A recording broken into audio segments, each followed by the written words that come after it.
동서양을 막론하고 그들의 신화나 서사나 또 그 사회에서 펼쳐지는 일들을 자세히 살펴보면 이 용서라는 개념을 사실 찾기가 힘듭니다. 그런 점에서 구약에 나오는 그 요셉 이야기는 독특한 지위를 가지고 있는 거죠. 이 이야기는 지어낸 이야기거나 통치 목적을 위해서 만든 신화이거나 사람들의 종교적인 본성이 만든 그 종교적인 이야기에 국한될 수가 없는 거죠. 요셉은 예수님의 예표인 거죠. 여러분, 욥기도 마찬가지 아닙니까? 인과응보와 동해 복수법이 핵심 원리였던 그 고대 사회에서 인과응보로 설명할 수 없는 그 의인의 고난을 담고 있는 기록 아닙니까? 이것은 고대인에게 전혀 자연스러운 사고가 아니었고 심지어 현대인들에게도 납득하기 어려운 믿음의 체계였던 거죠.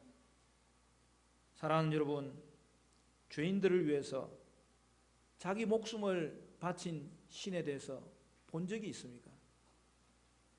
그런데 여러분, 그분이 바로 예수님입니다. 그것이 바로 복음입니다. 그러므로 우리가 구원받은 것은 하나님이 우리를 먼저 찾고 또 찾아주신 결과라는 사실이에요. 오늘 본문은 이런 것을 찾는 연속되는 세 개의 비유 중에서 마지막 비유, 소위 우리가 탕자의 비유라고 하는 이야기입니다. 앞에 두 비유는 양을 찾는 것이고 돈을 찾는 것이었다면 이번 비유는 사람과 관련된 비유이기 때문에 잃어버린 자의 그 실종과 잃어버린 자를 찾는 그 기쁨이 가장 극적으로 묘사되어 있죠. 여러분, 이번에도 비유의 초점은 잃어버린 자를 찾으시는 아버지에게 있는 거예요. 11절부터 16절은 집에서 멀리 떠난 둘째 아들이고요, 17절에서 24절은 집으로 돌아온 둘째 아들이고요, 25절에서 32절은 집 밖에서 불평하는 첫째 아들입니다. 여러분, 둘째 아들은 아버지께 뭘 요구하죠? 유산 상속을 지금 요구하고 있고요, 그 상속된 재산을 처분할 그 권리를 요구하고 있는 거죠. 원래 유산이라는 것은 아버지가 돌아가시고 나서 주어지는 것 아닙니까? 그런데 이것은 아버지가 죽기를 바라는 말과 같은 참으로 큰 불경으로 간주될 수 있는 일이 벌어진 것이죠. 이 비유는 그 쇼킹의 연속이에요. 이에 아버지는 재산을 두 아들에게 나눠줍니다. 본문을 보면 아버지는 둘째 아들뿐만 아니라 각각 나눠줬다고 했기 때문에 첫째 아들에게도 유산을 나눠준 거예요. 둘째 아들은 며칠이 안 되어서 아버지가 물려준 이 상속을 한순간 팔아서 재산으로 만들어가지고 먼 나라로 갔습니다. 당시 명예와 수치의 문화가 지배하는 그 사회에서 둘째 아들은 아버지와 그 가족에게 씻을 수 없는 수치감을 심어준 거죠. 그가 간 먼 나라는 이방 나라였다고 되어 있어요. 그곳에서 허랑방탕합니다. 그리하여 재산을 금방 낭비해버립니다. 설상가상으로 흉년이 들어서 생존 자체가 어려워집니다. 어느 농가에 가서 돼지 치는 일을 했는데 유대인에게 돼지는 부정한 동물이었습니다. 그는 너무 배가 고파서 돼지 사료인 쥐연 열매를 먹고 배를 채우려 했지만 그마저도 허락되지 않았습니다. 배가 고파 죽을 지경에 이르렀을 때에야 아들은 아버지께 지은 죄를 생각하게 됩니다. 아버지의 집에는 종들도 풍족합니다. 아들은 이방 나라에서 굶어 죽는 신세가 되었고 이제 돌아가는 길만이 유일한 생존의 길이었습니다. 그는 일어나 아버지께 가서 할 말을 연습합니다. 아버지, 내가 하늘과 아버지께 죄를 지었습니다. 아들은 집을 떠날 때의 죄가 얼마나 큰 죄인지를 인정합니다. 그리고 아버지께 지은 죄는 하나님께 지은 죄였습니다. 엄청나게 큰 죄를 지었으니 지금부터는 아들이 아니라 품꾼으로 여겨 주시도록 부탁하려고 합니다. 그것도 아버지가 호의를 베풀어 주실 때야만 가능한 일이었습니다.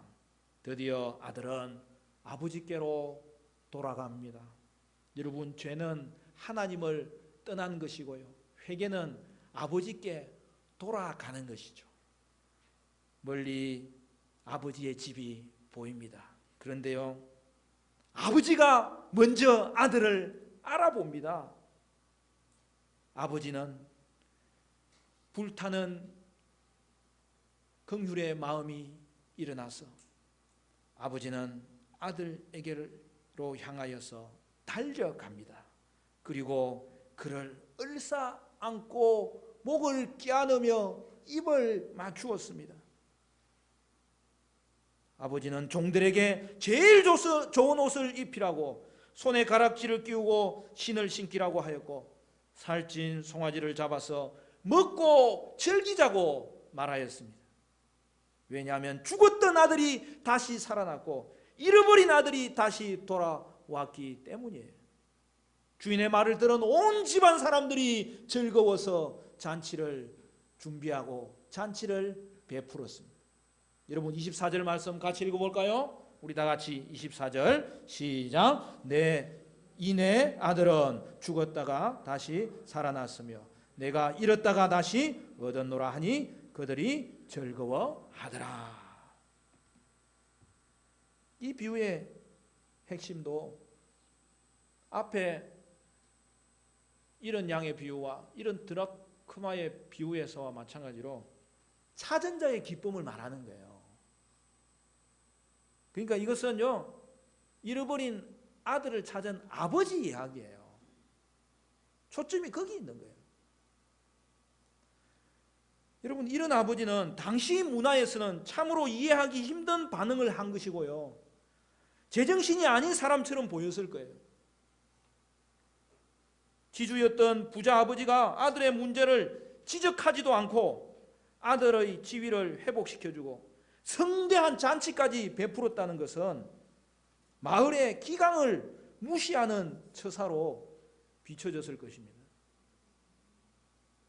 나중에 큰아들이 지적하잖아요. 아버지의 문제는 낭비한 거죠. 그런데 여러분, 오늘 우리가 본문을 보면서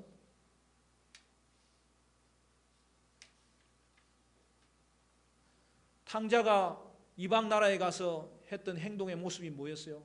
그는 탕진한 거죠. 낭비함으로 그의 인생이 무너진 거죠. 여러분, 아버지는 세상의 방식을 무너뜨리는 거예요. 그런데 여러분, 이것이 하나님 나라 방식입니다.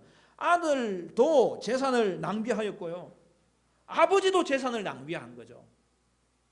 팀 켈러 목사님이 이 부분에 대해서 말하는 대로 둘째 아들이 탕자라면 아버지도 재산을 낭비하는 탕부 아버지였다는 거예요.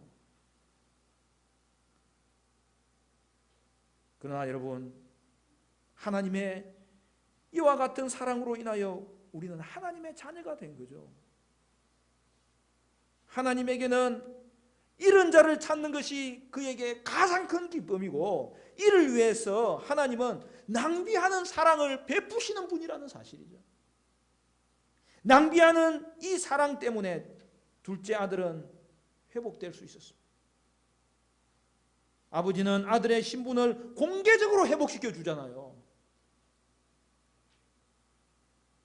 아들은 회개하는 자를 받아주시는 이 아버지의 환대로 인하여서 그를 종으로 써달라는 말은 입 밖에도 꺼내지 못하고 있는 모습 그대로 아버지께 나아갈 수 있었고, 또한 아들의 신분을 받아들였던 거예요.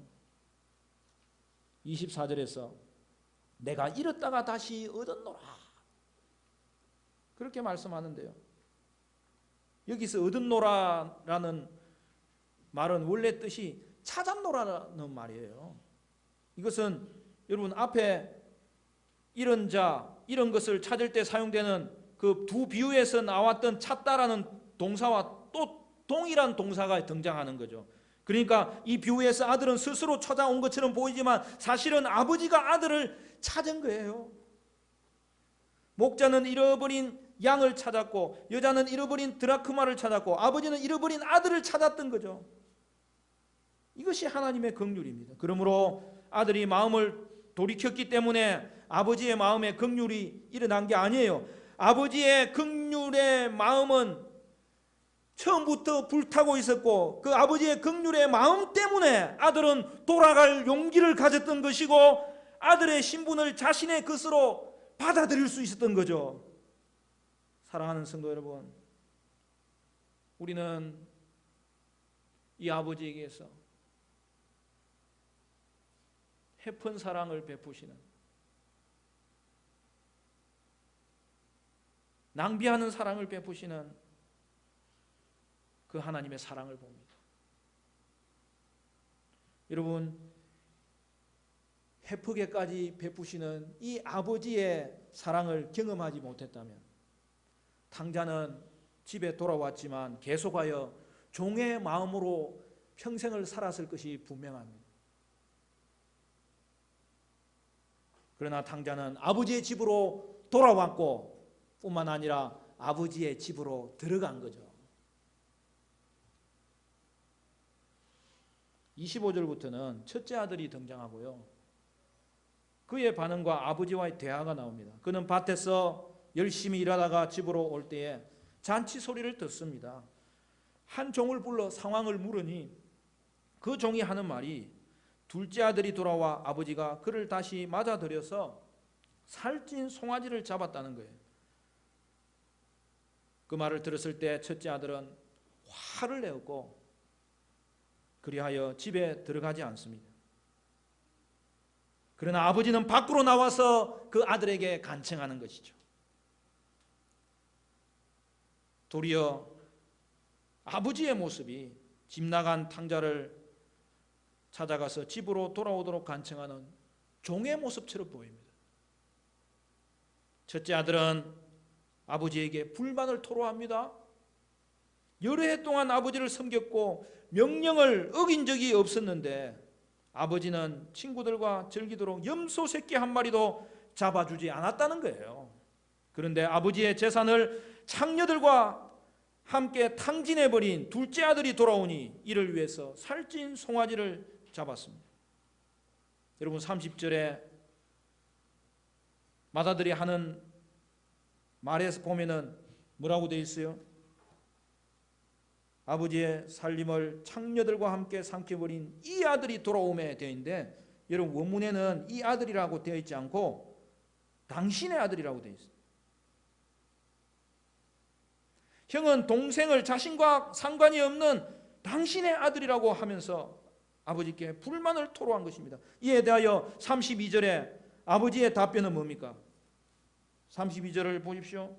이 내 동생은 죽었다가 살아났으며 너의 동생이라는 거예요. 동생이 죽었다가 다시 살아났고 잃었다가 다시 얻었으므로 우리가 즐거워하는 것은 마땅하다고 이야기하는 거예요. 그 한 아들은 그토록 심한 불명예를 안기고 떠난 둘째를 영접할 정도로 아버지를 그렇게 어리석은 사람으로 이해하는 거예요. 아버지와 첫째 아들 중 여러분 누구의 말이 합리적입니까? 누구의 행동이 합리적입니까? 여러분 큰아들의 논지는 참으로 탄탄하고 강력합니다. 그러나 그것이 옳은 것은 아닙니다. 아버지는 아들의 항의에 대해서는 거론하지 않고 이번 잔치가 정당한 이유에 대해서만 설명하십니다. 32절을 보십시오. 우리 같이 읽을까요? 32절 시작. 이 내 동생은 죽었다가 살아났으며 내가 잃었다가 얻었기로 우리가 즐거워하고 기뻐하는 것이 마땅하다 하니라. 잃었다가 다시 찾았기 때문에 기뻐하는 것은 마땅하다고 한 거예요. 아버지의 입장은 단호합니다. 잃어버린 아들을 찾은 기쁨은 그 어느 누구도 저지할 수 없다는 거죠. 따라서 큰아들도 아버지의 기쁨에 참여해야 되는 거죠. 첫째 아들은 항상 아버지와 함께 있고 아버지의 재산은 그의 것입니다. 그러나 동생은 죽었다가 다시 살아났습니다. 잃었다가 다시 찾았습니다. 이처럼 아버지는 큰아들에게 호소하는 동시에 그 당위성에 대해서는 강조하고 있는 거예요. 오늘 우리가 첫째 아들을 살펴보면서 유심히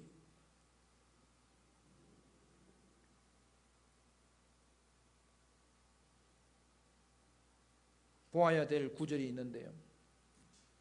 그럼 지금 첫째 아들은 어디에 있는 것입니까?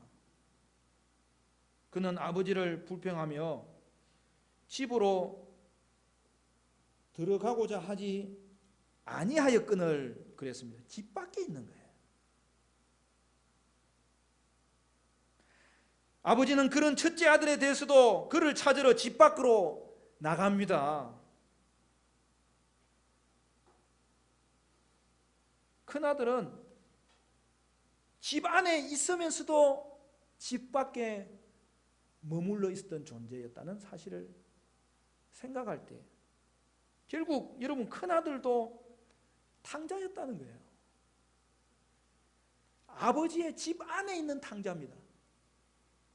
첫째 아들은 아버지의 낭비하는 사랑을 비판하였지만 자신도 바로 그 큰 사랑의 은혜를 입었다는 사실에 대해서 생각하지 못했던 것이죠.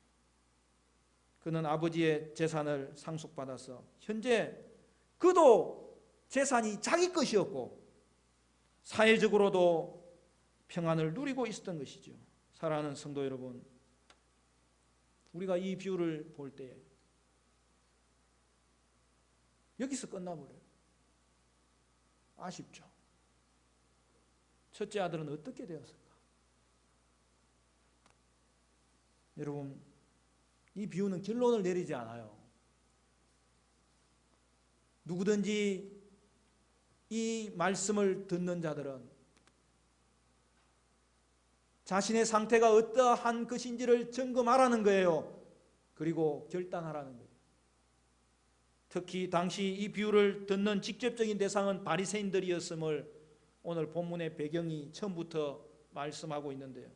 그 바리새인들이 그들의 선자리가 어디에 있으며 어떻게 해야 될지를 결단하라고 이 비유는 요구하고 있는 것이죠. 결국 첫째 아들은 어떻게 되었을까요? 아버지와 아들의 관계는 주고받는 관계가 아닙니다. 그냥 아버지와 아들의 그 관계 자체가 중요한 거예요. 그러므로 이미 아버지의 것이 아들의 것입니다. 아버지 안에 있는 모든 풍요와 평안이 그에게 이미 주어졌습니다. 그런데 첫째 아들은 오늘 본문에서 드러나는 대로 단지 물질로만 아버지를 판단했던 것이죠. 사랑하는 성도 여러분, 오늘 저와 여러분도 마찬가지지 않습니까? 성도는 하나님의 낭비하는 그 한없는 베풀어 주신 사랑으로 인하여 우리가 주님을 보게 되었고 깨닫게 되었고 발견하게 되었고 하나님의 자녀가 된 것이죠. 그러므로 성도는 이미 받은 이 은혜가 얼마나 놀라운지를 알고 기억하며 사는 존재입니다. 하나님 자녀로서의 이 은혜를 누리고 이 은혜를 감사하며 사는 인생이 그의 평생의 삶이 되는 거죠. 첫째 아들은 아버지와의 이 관계의 축복을 모르는 명목상 아들인 거죠. 오늘도 이 땅 가운데 명목상 그리스도인들이 있을 수 있습니다. 그 말은 무슨 말이죠? 진짜 그리스도인이 아닐 수 있다는 거죠. 사실 큰아들은 자신의 의를 쌓기 위해서 종으로 살고 있었던 거죠. 다음 주일은 새생명 축제입니다. 집 밖의 탕자든지 집안의 탕자든지 우리 모두가 흡의하는 인생에서 돌이켜야만 되고 아버지의 집으로 들어가야 되는 것이죠. 그러므로 문지방 앞에서만 머무는 인생으로 살아서는 결코 되지 아니하고 이 문지방을 넘어야 되는 거죠. 그런데 희망적인 사실은 아버지가 우리를 찾으신다는 거죠. 여러분의 인생을 돌아보십시오. 여러분에게는 하나님이 보내시는 사람들이 있었고 하나님이 보내시는 환경들이 있었고 때로는 그것이 힘든 환경이었을지라도 그것으로 인하여 우리의 마음을 낮추신 그 하나님이 우리를 찾으셨던 거죠. 그리고 그 하나님은 지금도 우리를 찾고 계신 거죠. 사랑하는 성도 여러분, 이 한 주간 우리는 주님의 손과 발이 되어서 낭비하는 사랑, 헤프게 베푸는 사랑, 한없는 그 사랑을 우리도 간직하고 하나님의 긍휼과 은혜를 전해야 되겠습니다. 말씀을 맺겠습니다. 사랑하는 성도 여러분, 낭비하는 그 사랑이 이제는 우리의 사랑이 되어서 우리가 우리의 이웃들에게 다가가서 예수 생명 전함으로 흡의한 인생들이 회복되고 구원받아 돌아오는 아버지 집으로 돌아오게 되는 은혜의 놀라운 역사가 있게 되시기를 주님의 이름으로 간절히 축원합니다.